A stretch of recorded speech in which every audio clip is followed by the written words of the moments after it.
What is good, ladies and gentlemen? What is up, y'all? We are back at it again, y'all. It is Halloween weekend. We're getting a little spooky out here, but we're not doing too much. But we still gonna talk about AEW. We're talking about the things that happened on Dynamite and Rampage. 2 shows, not enough time to run through everything. So we're gonna pile it down into one video for you guys. Got me and the boy Kevin. What is good, brother? What is up, Brody? Yes, sir. Yes, sir. Are you ready to run through everything, my guy? Of course, Brody, bro. There's some heavy stuff that happened in AEW Dynamite and Rampage, so I can't wait to hop into it. Too many heavy things, bro. So we're going to start off where we started it last week. The World Title Tournament has been fired. The matches have been popping off. This past week, we saw 2 more matches. The last quarterfinal match on Dynamite and the first semifinal on Rampage. We saw Jon Moxley go up against the number 10 of the Dark Order. And boy, oh boy, did he beat the brakes off this man.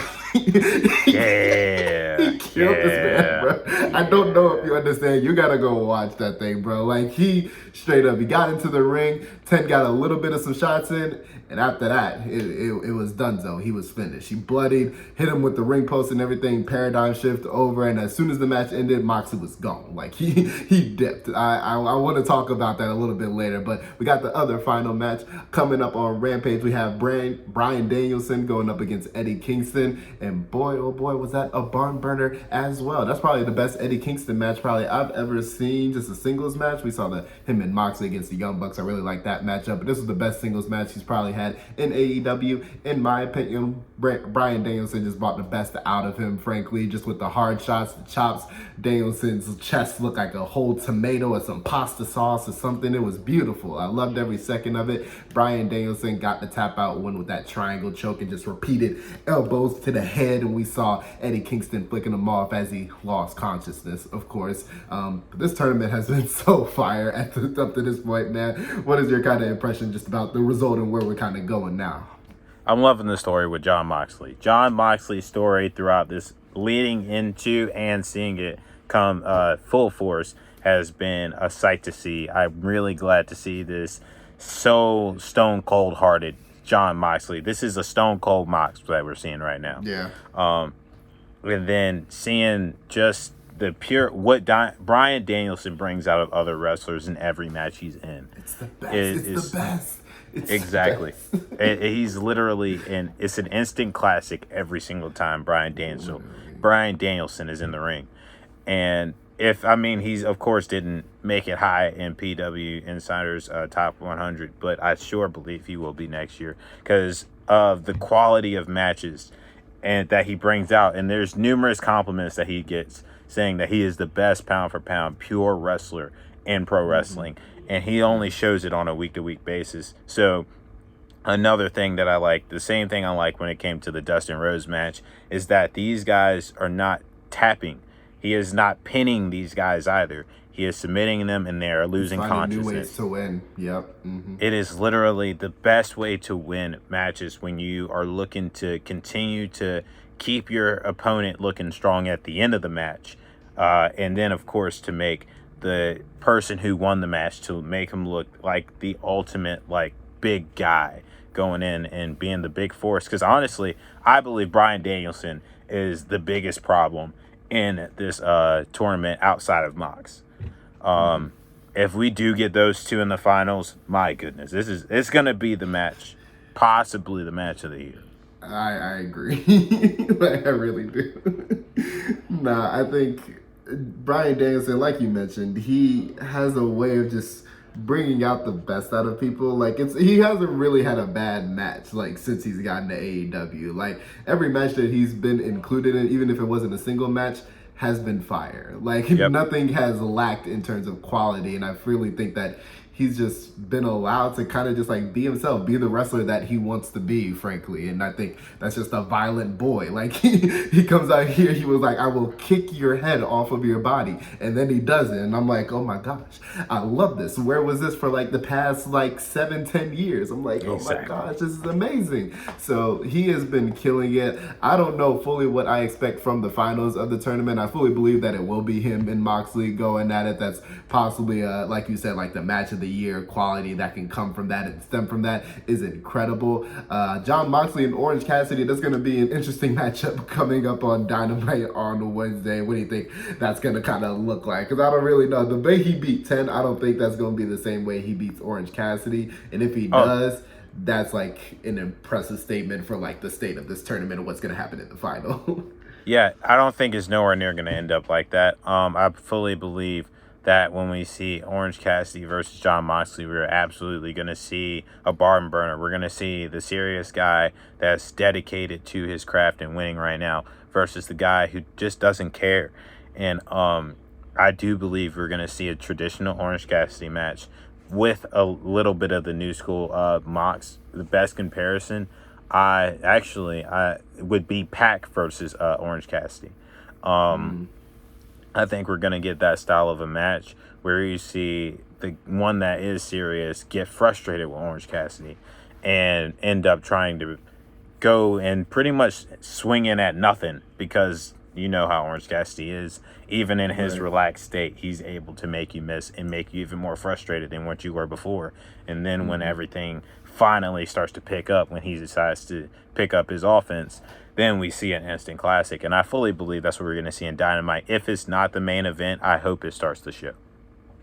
I would think it would start the show as well. And frankly, I have a very bold prediction. I don't think that match is going to last 5 minutes. I really don't. Oof. I really think that they're committed to this character for Moxley. I really think he's going to turn heel soon. Like, I can see fully it. Believe that. It's projected in everything that he's doing, the way he killed 10, the way he killed Yuta a couple of weeks ago as well. Like, he is on a rampage. And I think, like, I can't predict the final at this point because I think that's just a little too close to call between Moxley and Bryan Danielson, because I think that's where we're headed. But that is going to be a very interesting little direction that we go in, regardless of which person wins. So I'm looking forward to that in just the finals. But yeah, this tournament has been fire so far. Also, what has been fire so far is probably the best feud that we'd have going on AEW at this point.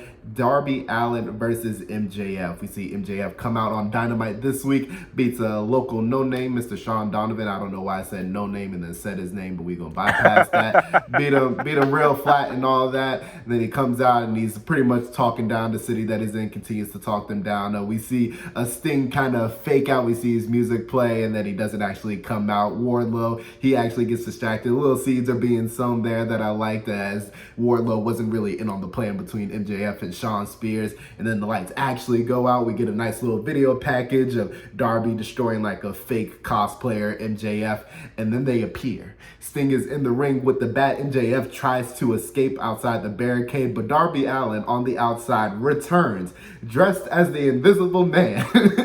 Takes off the costume and just destroys this man, sends him rushing up the ramp. And then as they finally settle things down, Darby Allin's like, full gear. And it's on. We finally get what we want. Darby Allin versus MJF. I am looking forward to all this, but this feud has been so fire so far. What is your impression of this? Exactly what I said was going to happen last week when I said the way that MJF has been building up Darby since he's been gone, he's going to have one of the best pops going out. And that's exactly what happened. And the way he did it, too, being the Invisible Man. I saw it on Twitter when he rips off the Invisible Man mask with the cloak on, and he goes right after MJF. This was a great way to tie a knot into this, and I can't wait to see how next week and then the go home episode is, because I can say this about AEW, they are phenomenal with go home episodes. So I can't wait to see how this breaks down. I really hope that somehow, some way, we end up seeing Darby Allin and Sting taking out Sean Spears and Wardlow, to where we get a flat out one-on-one match at Full Gear. I would appreciate that. I really would. Like, I think seeing just the two young pillars that they have just like go at it, no restrictions, nobody on the outside, nobody causing any trouble, like just a flat one-on-one match just to show what the future of AEW holds. I hope that's where we're headed. I hope that you're right and he finds a way to just take out both Sean Spears and Wardlow, and hopefully the rest of the Pinnacle as well, just going into Full Gear. But yeah, that's going to be amazing. I'm loving what MJF is doing. Everything about what he's doing, just like speaking wise, diction wise, and it's not even like he's saying a lot or like doing a lot. the way he runs down a town is so effortless. Yeah. And it's not anything foreign that we haven't heard. That's the thing about it. But he does it in a manner that is so hateable and despicable and so different from what all the other heels in AEW and even just in wrestling in general have been doing. It's like, wow, this man has like found an extra gear. I don't know what it is. Like, it's honestly like he actually hates the town. Like, it's like every town he's in, he actually hates the town except for the hometown that he comes from. He like hates every town that is not his hometown. Yeah. I can't wait to see how he runs down Norfolk. Shoot. Boy. If he comes down and runs down Norfolk, that's just going to be funny, bro. Yes, I will not contain my laughter. I will cheer. I was like, yeah, run down Norfolk. Get him, dog.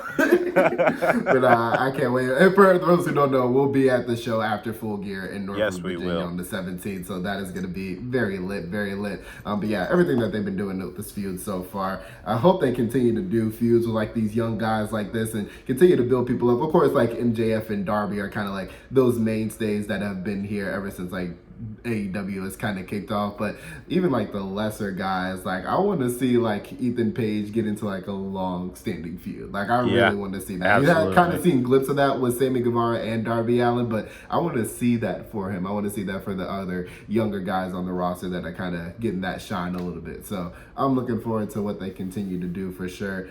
Last thing we gonna talk about here, one of the coolest things on Dynamite, we saw Shida getting her 50th win in AEW as the first woman to do so, beating Serena Deeb for her 50th win, and also to move on in the TBS tournament. This was an awesome matchup for the two best women's wrestlers on the roster. Don't hate me, technical wrestlers, I would say. Actually, let me technical wrestlers, absolutely. Yes, absolutely. But yeah, they went out there and killed it. Serena Deeb just showing off that more of her heel side, of course, which really came out of nowhere, but has been such a revelation for her, even though she was already a revelation just as a fire baby face like before. The way that she has transformed in the past like month has been spectacular and nothing that I expected for her character at all. But Serena Deeb did lose. She got distracted and ended up getting pinned on a roll-up from Shida. As she celebrated, Serena Deeb did attack that leg, continues to go after that joint, wrenching on it, just attacking after the matchup. But more than likely that's going to affect Shida going into her match with Nyla Rose in the next round of the TBS tournament. But yeah, fire matchup.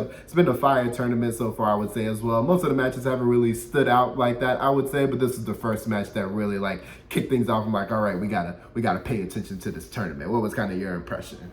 Honestly, this is really good. The seeds of Serena Deeb turning heel goes back as far as Double or Nothing when she wrestled Rio for the Burke. When Rio was getting overwhelming cheers and her pop was amazing, and seeing how Serena Deeb reacted to that in the match and bringing out that heel side, showing that she has potential to be a really, really good heel. And seeing as this unfolded since then, she is going to be a fire heel. Just seeing what she did to Shida alone. She doesn't need to talk much. She just needs to back it up with action. Because she's just an unbelievable threat physically. So to see what she did to Hikaru Shida, it's like one of those things where it's like, I get the reasoning behind the fact of why she went back after Shida, because it's like, you didn't even beat me clean. Like, you beat me off of a roll-up. So now I got to come in here and show everybody who's actually the person that should be standing tall. So I do honestly believe that Hikaru Shida versus Serena Deeb, when they do pull the trigger on that, on part 2, is going to be really, really good. It's going to be way better than the first one. Yeah, part 3, because I know that, they fought a couple weeks ago where Serena Deeb actually beat Shida to prevent that 50th win. So it'll be part 3 once that happens. I'm pretty sure, kind of like I mentioned before we were talking, I'm pretty sure this is going to affect Shida going into her match with Nyla Rose. I probably fully expect Nyla Rose, honestly, to win that match at this point, as Shida will probably still be recovering from those injuries. And that'll kind of lead into the third match. That's going to be exceptional. I really don't know the result of what that's going to be, but I'm looking forward to everything everything that's kind of happening. Shida has found new fire, I think, just in terms of her feud with Serena Deeb. She's kind of been on the sidelines and kind of in the background for a little bit since she's lost the title. This is finally bringing her kind of to the forefront, kind of giving that feud around the 50th win, and also just making things more personal with Deeb. So that's been awesome. I'm really looking to see what Deeb does after that as well, because even as a heel, like, there are so many faces on the roster that she could go after feuding with. I want to see a feud with her and Thunder Rosa whenever that kicks off, because that's going to be fire. Her and Ty Conti, Anna Jay, there are so many people that she could go after feuding with after this. It's going to be, I think, pretty incredible. What's something that you think will kind of be in her future a little bit? What you think is going to happen? I'd love to see her versus Ruby Soho. I think that would be really good.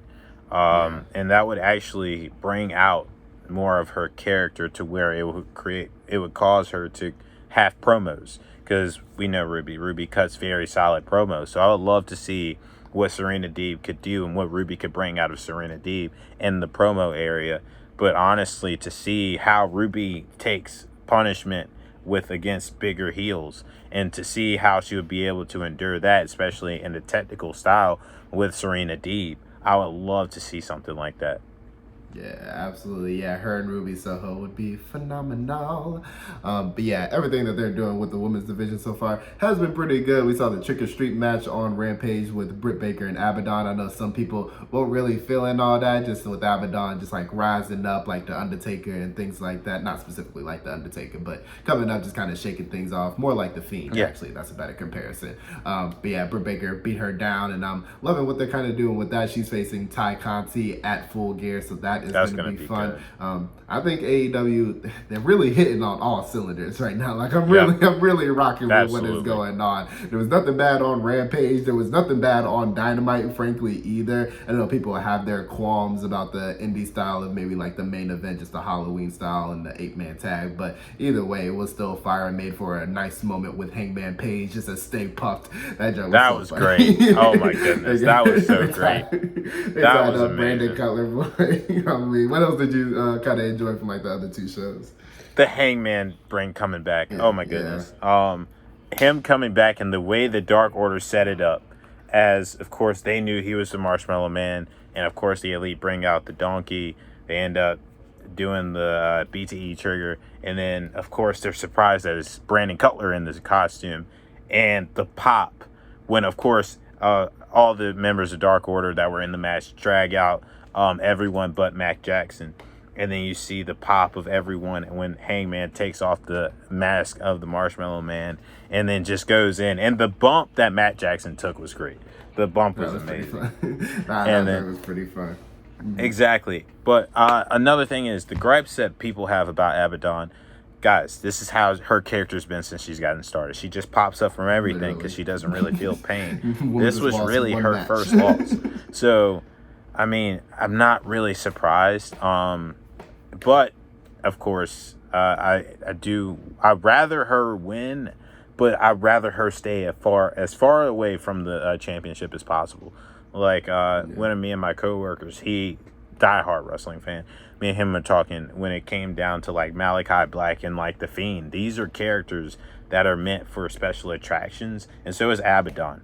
Build her up as a special attraction that takes out talent, but keep them away from the championship. It was just like the Undertaker. Undertaker does not have an impressive amount of reigns as champion. He's only held the world championship 7 times. Yeah. So, I mean, just keep them away, because it knocks your mystique away. Because if you win the championship, you eventually have to drop it, which ends up drops the level of the character a little bit. Yeah. Speaking of Malachi Black, we're not even going to talk about Cody's promo. Just pandering. Yeah, we're not going to do that. We're not going to do that. No, we're not going to do that. We're going to skip over that completely, frankly, actually. That is going to be it from your boys. Anything else there for you, brother? No, actually, overall, I suck at watching everything at once, but I do want to say that AEW is hitting at all cylinders. This is the first time in a long time, actually probably since they started, where all little parts are hitting all at once. So I'm really, really excited for what Full Gear is going to have in store. It's gonna be amazing. But that is gonna be it from your boys. We are out. Continue to enjoy your Halloween weekend. The rest of the week leading up to Full Gear. We gonna see you soon. Peace out. Peace. Guys. Love y'all. Deuces. Love